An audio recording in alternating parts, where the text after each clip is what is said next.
Sir வணக்கம். வணக்கம் sir. நாளைக்கு காலையில் 9 மணிக்கு அதிமுக அரசியலுக்குள் ஒரு பூகம்பம் வெடிக்க போகுது. செங்கோட்டையன் பேச போறாரு. என்ன பேச போறாருன்னு எதுவும் யூகிக்க முடியுதா? யூகிக்க முடியுது சார். அவருக்கு எடப்பாடி சைட்லேருந்து பேசியிருக்காங்க. அவருக்கு கொடுக்கப்பட்ட இன்ஸ்ட்ரக்ஷன் வந்து நீங்கள் வந்து பொதுவாக தத்துவமாக ஏதாவது ஒன்று சொல்லி வைங்க.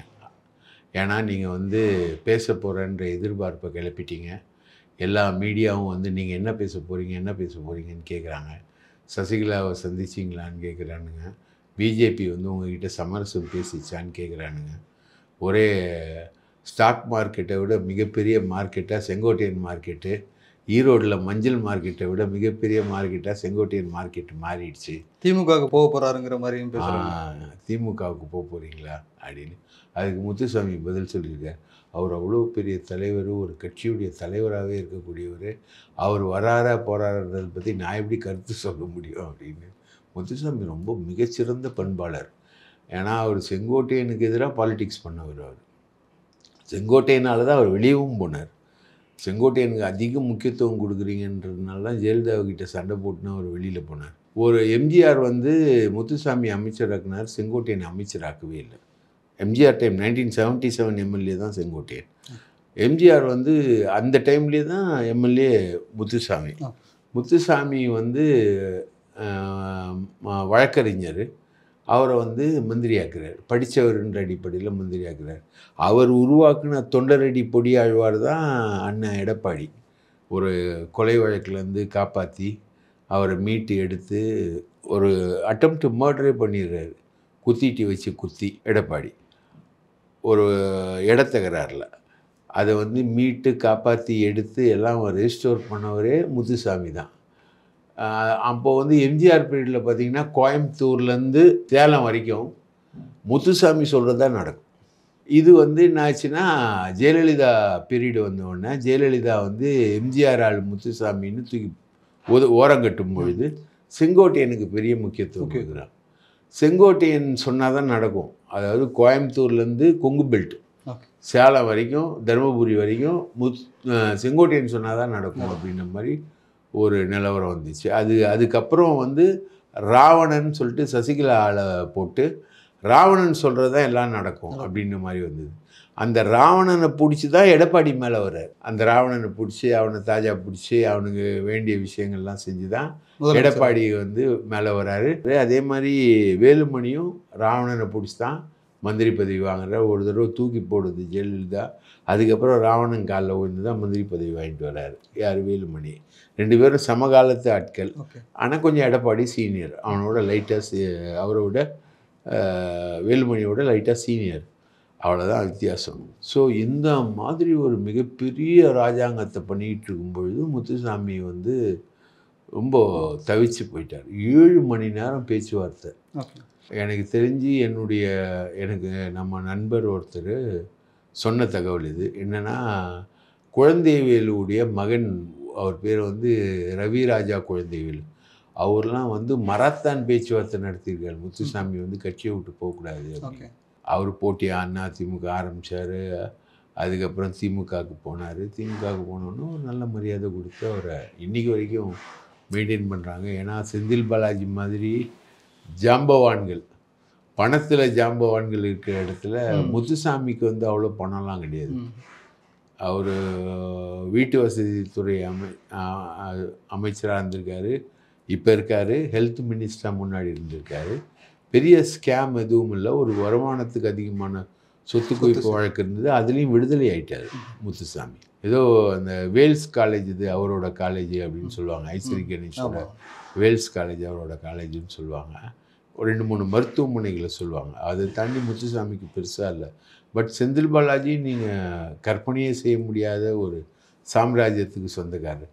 அந்த செந்தில் பாலாஜி கூட ஈரோடு கிழக்கு தேர்தலெலாம் நான் நேரடியாக பார்த்தேன். முத்துசாமி அட்ஜஸ்ட் பண்ணி ஒர்க் பண்ணிட்டுருந்தேன். இதுதான் செங்கோட்டையனுக்கும் முத்துசாமிக்கும் இருக்கக்கூடிய தகராறு. செங்கோட்டையனால் இது வரைக்கும் கட்சியிலேருந்து வெளியில் போனவங்க 18 பேர் வெளியில் போயிருக்காங்க. முத்துசாமி, தோப்பு வெங்கடாச்சலம், சிந்து ரவிச்சந்திரன், இந்த மாதிரி லிஸ்ட்டு போட்டுக்கிட்டே போகலாம். என்ன காரணம்? எதுக்காண்டி இவரோட டாமினன்ஸு, டாமினேஷன். ஃப்ரெண்ட் இப்போது ஒருத்தர்கிட்ட நம்ம பழகிறோன்னா நட்பு ரீதியாக பழகிட்டு போயிடலாம். நான் தான் பெரிய மம்மா அப்படின்னு கேள்வி நீங்கள் யார்ட்டையாவது பேசுனீங்கன்னா அவங்க வந்து நம்ம கம்பெனின்னு வச்சுக்கோங்க, இந்த கம்பெனி விட்டு வெளியில் போயிடுவாங்க. நான் தான் மம்மா அப்படின்னு யாராவது பேசுனாங்கன்னா அது வந்து எஃபெக்ட் ஆகிடும். நம்ம வந்து எல்லாரோடையும் நட்போட பழகி அன்போட பழகி அரவணைச்சு கொண்டு போனோம்னா எல்லாரும் வருவாங்க. இந்த டாமினன்ஸ் வந்து அதிகம். அது இல்லாமல் இவருடைய சுய ஒழுக்கம் வந்து ரொம்ப அடி வாங்கின ஒரு ஒழுக்கம். இப்போ கூட பார்த்தீங்கன்னா இவரை சுற்றி பெண்கள் தான் இருப்பாங்க நிறைய. அது அவங்க மனைவியோட பெரிய கம்ப்ளைண்ட். ஓகே.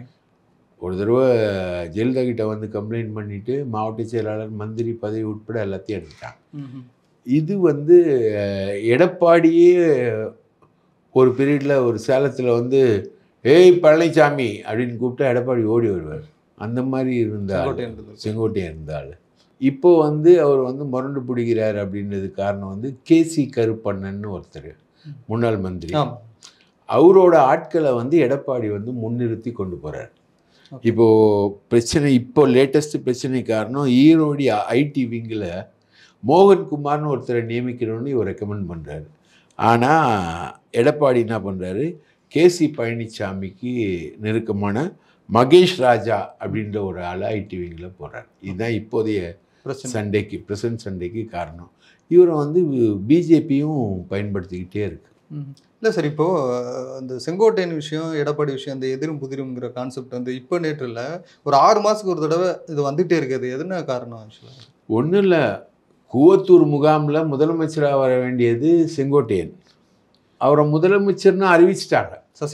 சசிகலா வந்து முதலமைச்சர் கேண்டிடேட் வந்து செங்கோட்டையன் அப்படின்னு அந்த கூவத்தூரில் இந்த சைடில் ஓபிஎஸ் ஒரு முகாம் நடத்திக்கிட்டு இருந்தார் சென்னையில். ரைட்டா? போலீஸ்லாம் அவங்களுக்கு ஆதரவாக தான் இருந்தது. அதை எதிர்த்து தான் வந்து முகாம் வந்து கூவத்தூரில் சசிகலா வச்சுருந்தாங்க. அப்போ வந்து முதலமைச்சர் வேட்பாளராக அறிவிக்கப்பட்டது செங்கோட்டையன் தான். செங்கோட்டையன் வந்து அந்த மனைவி கம்ப்ளைண்ட்டுக்கு அப்புறம் வந்து தூக்கி போட்டுடுறாங்க ஜெயலலிதா. அதுக்கப்புறம் மந்திரி பதவி கொடுக்கல. அப்போது சசிகலா அதிகாரத்தில் வரும்பொழுது அந்த ராவணன் லிங்கெல்லாம் வச்சு அவர் வராரு. அப்போது சீனியர் வந்து இருக்கிறதுலையே யாருன்னா செங்கோட்டையன் தான். 77 எம்எல்ஏ. ரைட்டா? எடப்பாடி 77 எம்எல்ஏ கிடையாது. ரைட்டா? அதுக்கு பின்னாடி தான் அவர் எம்எல்ஏ ஆவார். 77 எம்எல்ஏ. ஆனால் எம்ஜிஆர் அவருக்கு மரியாதை கொடுக்கல. இப்படி இருக்கக்கூடிய ஒரு சீனியர், டாப்மோ சீனியர். அப்படி பார்த்தீங்கன்னா எம்ஜிஆர், ஜெயலலிதா எல்லாரையும் பார்த்தவர் வந்து செங்கோட்டையன் தான்.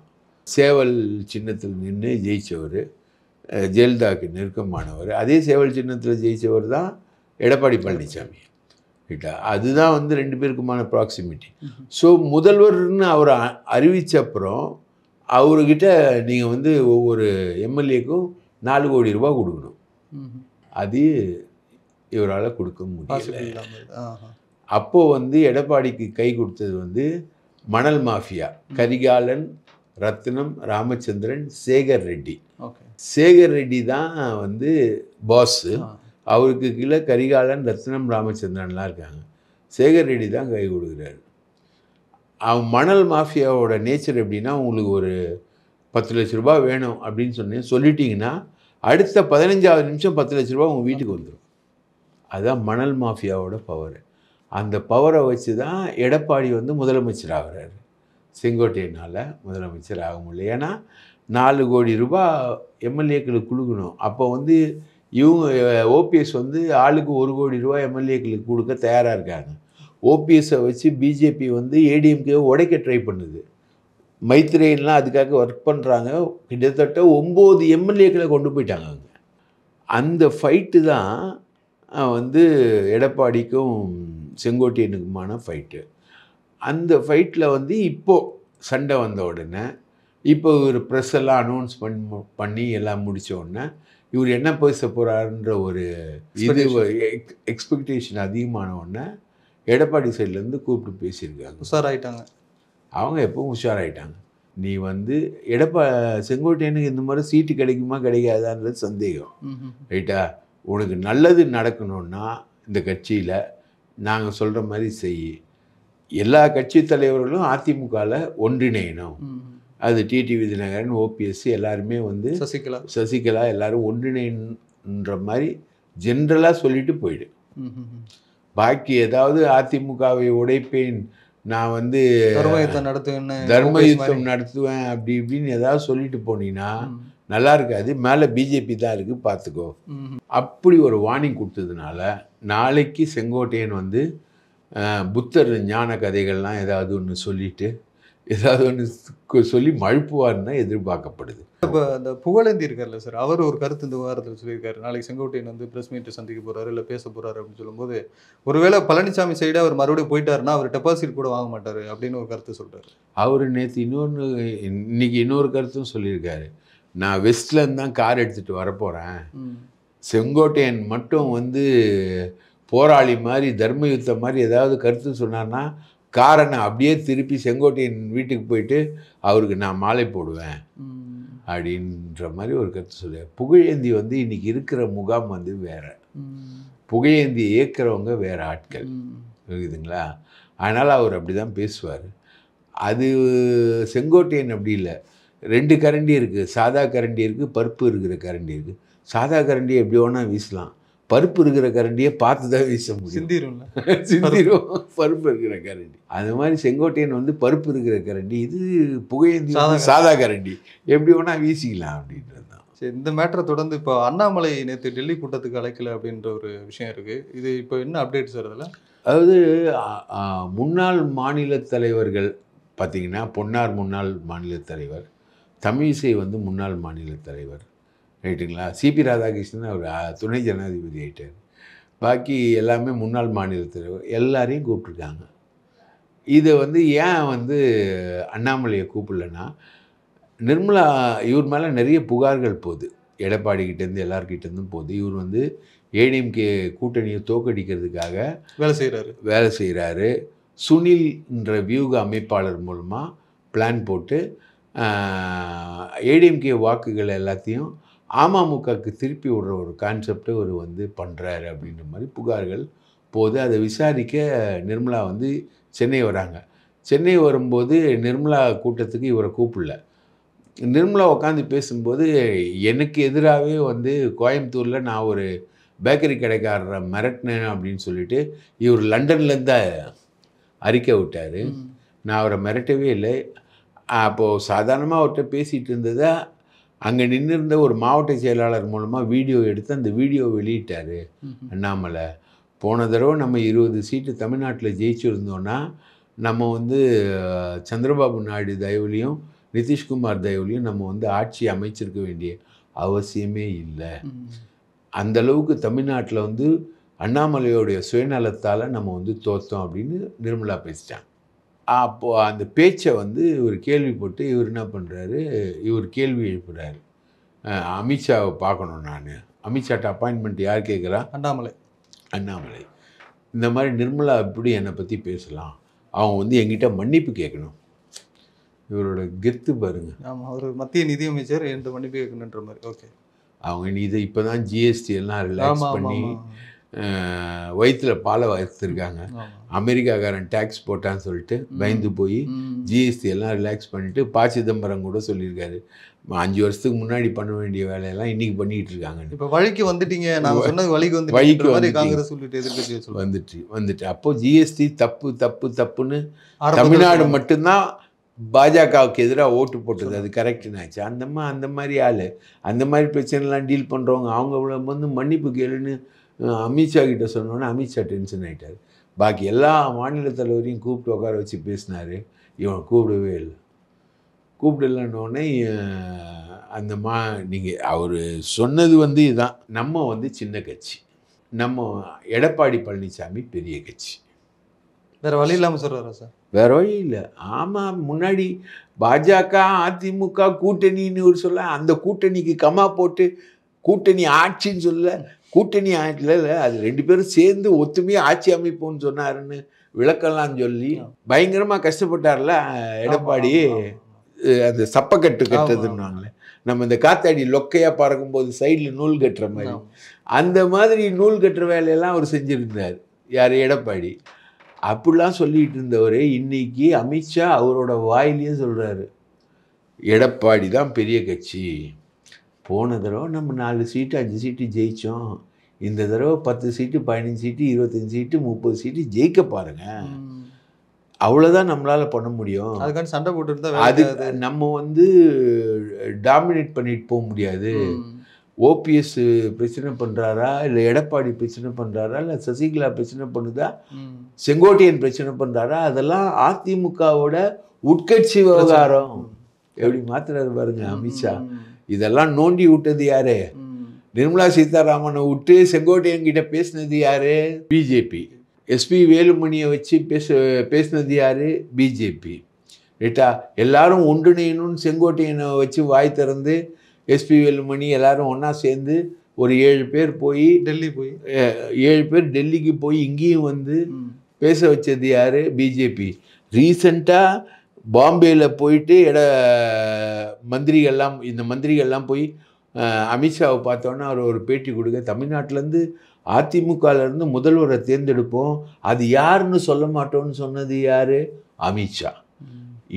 நேற்று கூட்டத்தில் என்ன இருந்தாலும் கட்சி பெரிய கட்சி வந்து இதுதான். நிதிஷ்குமார் பாருங்கள், பீகாரில் அவர் ஒரு 25-30 சீட் தான் ஜெயிச்சார். நம்ம தான் நிறைய ஜெயித்தோம். ஆனால் கூட முதல்வராக யாரை கொண்டு வந்தோம்? நிதிஷ்குமாரை தான் நம்ம கொண்டு வந்தோம். ரைட்டா? அந்த மாதிரி முதலமைச்சர் வந்து எடப்பாடி தான். டிசைட் பண்ண போகிறது யார்? எடப்பாடி தான். அவங்க கட்சிக்குள்ளே பிரச்சனை இருக்கா? இருக்குது. அந்த கூட்டணிக்குள்ளே யார் இருக்கணுன்றதை டிசைட் பண்ண போகிறது யார்? எடப்பாடி தான். இதில் வந்து நம்ம குறுக்கு சால் ஓட்டி மிரட்டிலாம் நம்ம வந்து சீட்டு வாங்க முடியாது. பேசுவோம், நெகோசியேஷன் பண்ணுவோம், பேசுவோம், அதெல்லாம் நாங்கள் பார்த்துக்கிறோம். நீங்கள் வந்து உங்களுக்குள்ள ஜான் பெருசா முழம் பெருசா, இந்த நண்டு ஏறும்போது தமிழ்நாட்டு நண்டுங்களை ஒரு பொட்டியில் போட்டுனா அது வெளியே ஒரு நண்டு ஏறும்போது இன்னொரு நண்டு பிடிக்கும். அந்த மாதிரி வேலையெல்லாம் நீங்கள் செய்யாதீங்க. எடப்பாடி த பாஸ், அமித்ஷா டோட்டல் சரண்டர் அப்படின்னு சரண்டர் ஆகிட்டார் அமித்ஷா. இப்போ அண்ணாமலை விஷயம் வந்து இது இந்த பனிஷ்மெண்ட் மாதிரின்னு வச்சுக்கோங்க. நீங்கள் சொல்கிற மாதிரி ஒரு பனிஷ்மெண்ட் மாதிரி இது பண்ணிட்டு இருக்காங்க அப்படின்னா இது தொடருமா, இல்லை வந்து இது கொஞ்ச நாள் மட்டும்தானா? தொடராதுன்னு தான் நான் எதிர்பார்க்குறேன். ஆனால் பிஜேபியோட கட்சியோட நேச்சரை நான் சொல்லிடுறேன். அத்வானி இன்னைக்கு எங்கே? ராமஜென்ம பூமி கலவரத்தை உருவாக்குன அத்வானி எங்கே? ரத யாத்திரை நடத்தின அத்வானி எங்கே? ரத யாத்திரை நடத்தி யூபியில் ஆட்சியை கொண்டு வந்த அத்வானி எங்கே? ரைட்டா? ஒரு முதலமைச்சர் வேட்பாளர் இருந்தார். மொத்தம் 9 பிஜேபி ரூலிங் ஸ்டேட்டில் கவர்மெண்ட்டை கொண்டு வந்தார். விநாயக் சென்னு சொல்லுவாங்க, ராம் விநாயக் சென்னு. அவர் இன்னைக்கு எங்கே இருக்காருன்னே தெரில. அவர் பிரதமர் வேட்பாளராக பரிந்துரைக்கப்பட்டவர். அவர் ஒரு இடத்துல அவர் இருக்கார். இன்னைக்கு எங்கேயோ ஒரு இடத்துல மூலையில் சைலண்ட்டாக வாழ்ந்துக்கிட்டு இருக்காரு. அட்டையாளம் தெரியாமல் வாழ்ந்துக்கிட்டு இருக்காரு. அத்வானி விடவா, விநாயக் சென்னை விடவா, அண்ணாமலை? இது வந்து பிஜேபி அட்ரஸ் இல்லாமல் ஆகிடுவாங்க. இல்லை, ரொம்ப அட்ரஸ் இல்லாமல் தான் இருக்காரு. ரொம்ப எகிர்னார்னா தூக்கி உள்ள உட்கார வச்சுருவாங்க. உங்ககிட்ட இருக்கிற காசு எல்லாத்தையும் எப்படி சசிகலா கிட்ட எப்படி எவ்வளோ காசு இருந்தது எல்லாத்தையும் பிடுங்கல, பிடுங்கிட்டு உட்கார வைக்கல சசிகலா பாஜக எதிர்ப்பாளராக தானே இருந்தாங்க முதல்ல. இன்னைக்கு பாஜக ஆதரவாளர் ஆகிட்டாங்க. ஓபிஎஸ் பாஜக ஆதரவாளராக இருந்தார், இன்னைக்கு பாஜக எதிர்ப்பாளராக மாறுறார். இப்படி இவர் வந்து லண்டன் ஹோட்டல் கேஸில் மாட்டி பாஜக ஆதரவாளராகவே நிரந்தரமாக அடிமையாகவே இருந்தார் தினகரன். இன்றைக்கி அவர் பாஜக எதிர்ப்பாளராக மாறுறாரு. துரோகிகள்லாம் பயங்கர கம்பீரமோடு பேசுகிறாங்க. என்றைக்கு பேசாமல் வந்திருக்காங்க. அதுக்கப்புறம் இப்போ சசிகலாவுக்கும் கொம்பு முளைக்குது. இப்போ புள்ளப்பூச்சிகள்லாம் கொம்பு முளைக்குது. சசிகலா அவங்க தம்பி திவாகர், விவேக்கு, இளவரசி பையன் விவேக்கு, ஜெய் ஆனந்த், இவங்க எல்லாரையும் அமைச்சு அதிமுகவில் இருக்கக்கூடிய ஆட்களை எல்லாம் திரட்டி ஒரு கலவரத்தை உருவாக்கலாமான்ற ஒரு பிளான் இருக்குது. எந்த கலவரத்தை உருவாக்குனாலும் அது வந்து பிஜேபி ஆதரிச்சா தான் ஜெயிக்கும். பிஜேபி ஆதரிக்க தயாரால. புத்தம் சரணம் கச்சாமின்ற மாதிரி, எடப்பாடி சரணம் கச்சாமின்ற மாதிரி டோட்டல் சரண்டருக்கு வந்துட்டாங்க பிஜேபி. சரி, ஏற்கனவே ஓபிஎஸ் வந்து என்டிஏ கூட்டணியிலேருந்து வெளியில் வந்தார். இப்போ ரீசெண்டாக வந்து தினகரன் வெளியில் வந்திருக்கிறாரு. இவங்கெல்லாம் இப்போ வெளியில் வந்துட்டு எந்த கட்சியில் போய் இணைய போகிறாரு? எதுவும் வேறு எதுவும் ஐடியா இருக்கா? சார், தினகரன் வந்து டிசம்பர் வரைக்கும் டைம் கேட்டிருக்காரு. இன்னும் அவர் முழுசாக வெளியில் வரல. ஆனால் இடையில விஜய்க்கு ஆதரவாக சில கருத்துக்கள்னு சொல்கிறார். அதெல்லாம் சொல்லுவார். அவர் மிகப்பெரிய ஊடகவியலாளர். அவருக்கு சப்போர்ட் பண்ண 2-3 ஊடகவியலாளரை வாடகைக்கே வச்சுக்கிட்டு இருக்காரு. அதனால் அதெல்லாம் வரும். இவங்க எங்கே போவாங்க அப்படின்றதுக்கான ரிசம்பிளன்ஸ் எதுவுமே இல்லை. போன பார்லிமெண்ட் தேர்தலில் முக்குளத்தோர் வாக்குகள் வந்து ஏடிஎம்கேக்கு வரல, ரைட்டுங்களா? இந்த இதுலேயும் வந்து அதுதான் 18% அண்ணாமலை வாங்கின வாக்குகள்னு சொல்லப்படுது. இந்த முறையும் போன சட்டமன்ற தேர்தலையும் 10.5% இடஒதுக்கீடு கொண்டு வந்ததுனால சீர்மரபினன்னு சொல்லக்கூடிய ஒரு சாதி பிரிவுகள், பிரமலை கலர், இவங்கெல்லாம் வந்து ஓட்டு போடலை. அதே அலர்ஜி வந்து இப்போது எடப்பாடிக்கு இருக்குது. அதனால தான் அவர் தென் மாவட்டமாக பார்த்து சுற்றுப்பயணமாக போயிட்டுருக்காரு. மதுரை, திருப்பரங்குன்றம்லாம் போயிட்டுருக்காரு. அந்த மாதிரி ஒரு விஷயத்தை இவங்க கொண்டு வர ட்ரை பண்ணுறாங்க. அதை எடப்பாடி வந்து நேரடியாக ஃபீல்டுக்கு போய் அதை வந்து முறியடிக்கணுன்றது ட்ரை பண்ணுறாரு. எடப்பாடிக்கு என்ன செக் அண்ட் பேலன்ஸ்னா, இதுக்கு எல்லாத்துக்குமே காரணம் வந்து பிஜேபி. ஓபிஎஸ்ஸை முதல்ல பிரித்ததும் பிஜேபி, ரைட்டா? நம்ம டிடிவி ஆட்டி வச்சதும் பிஜேபி, சசிகலாவை ஆட்டி வச்சதும் பிஜேபி, செங்கோட்டையனை ஆட்டி வச்சதும் பிஜேபி, சர்வமும் பிஜேபி இருக்குது. இப்போ பிஜேபியை டோட்டலாக ஆஃப் பண்ணிட்டாரு எடப்பாடி. அப்போ அமித்ஷாவுடைய வார்த்தைகள்லேருந்து பார்த்திங்கன்னா, அதிமுக பெரிய கட்சி, பீகாரில் நிதிஷ்குமாருக்கு நம்ம கம்மி சீட்டு இருக்கும்போதே மரியாதை கொடுத்தோம், இவங்க வந்து நிறைய சீட்டு ஜெயிப்பாங்க, இவங்க என்ன கொடுக்குறாங்களோ அதுக்கேற்ற மாதிரி பார்த்து நம்ம வந்து சீட்டுக்களை நம்ம பெறணும் அப்படின்றது தான் இவங்களுடைய ஸ்ட்ராட்டஜி. அப்படின்னு வரும் பொழுது டோட்டலாக எடப்பாடி வந்த பேட்டில் மாதிரி தான் தெரியுது. இவங்க அடுத்த கட்டமாக இவங்க எங்கே போக போகிறாங்க, எப்படி நிற்க போகிறாங்க அப்படின்றது ஈக்குவேஷன்லாம் எடப்பாடிக்கும் இவங்களுக்குள்ள நடக்கக்கூடிய பேச்சுவார்த்தை. எனக்கு தெரிஞ்சு ஓபிஎஸ் பேசுகிறாருங்க, க்ளீனாக பேசிக்கிட்டு இருக்காரு. டிடிவி தினகரனுக்கு ஆதரவாக ஒரு கேஸெல்லாம் வாபஸ் வாங்கி டிடிவி தினகரனும் எடப்பாடியும் ஒரு அண்டர்ஸ்டாண்டிங்க்கு வந்த மாதிரி ரீசண்டாக டெவலப்மெண்ட் எல்லாமே வந்தது, ரைட்டா? அதுவும் ஓகே. சசிகலா வந்து இவர் ஒத்துக்க மாட்டார். அவங்களுக்கும் இவருக்கும் இருக்கிறது ஜென்ம பகை, ரைட்டா? ஒரு முதலாளிகிட்ட வேலை செஞ்சுட்டு அதே முதலாளி வேறு கம்பெனிக்கு போயிட்டு அதே முதலாளி முகத்தை போய் பார்க்கறதுக்கு கஷ்டம் இல்லையா? அந்த மாதிரி ஒரு இதுதான் இருக்கே தவிர, ஆனால் சசிகலாவுக்கு ஹோல்டெல்லாம் ஒன்றும் கிடையாது. அவங்க தம்பி திவாகர் பண்ணுறது தான் ஒர்க்கு, ரைட்டுங்களா? சசிகலாவுக்கும் தினகரனுக்குமே ஆகாது. 1800 கோடி ஏமாத்திருக்காரு தினகரன் சசிகலாவை. எலெக்ஷனில் நிற்க வைக்கிறேன், நான் உங்களை வந்து முதலமைச்சர் ஆகிறேன்னு 1800 கோடி ரூபா. இதுக்கு மேலே 5 பைசா அவுக்கிறதுக்கு சசிகலா தயாராக இல்லை. இப்படி போயிட்டுருக்கு கதையில் இன்றைக்கி நம்ம எடப்பாடி வந்து அதை வந்து ஓரளவுக்கு கொண்டு போயிட்டுருக்கார் சார். பல்வேறு தகவல்களை விரிவாக வழங்கியதற்கு ரொம்ப நன்றி சார். வாய்ப்பளித்ததற்கு மிக்க நன்றி.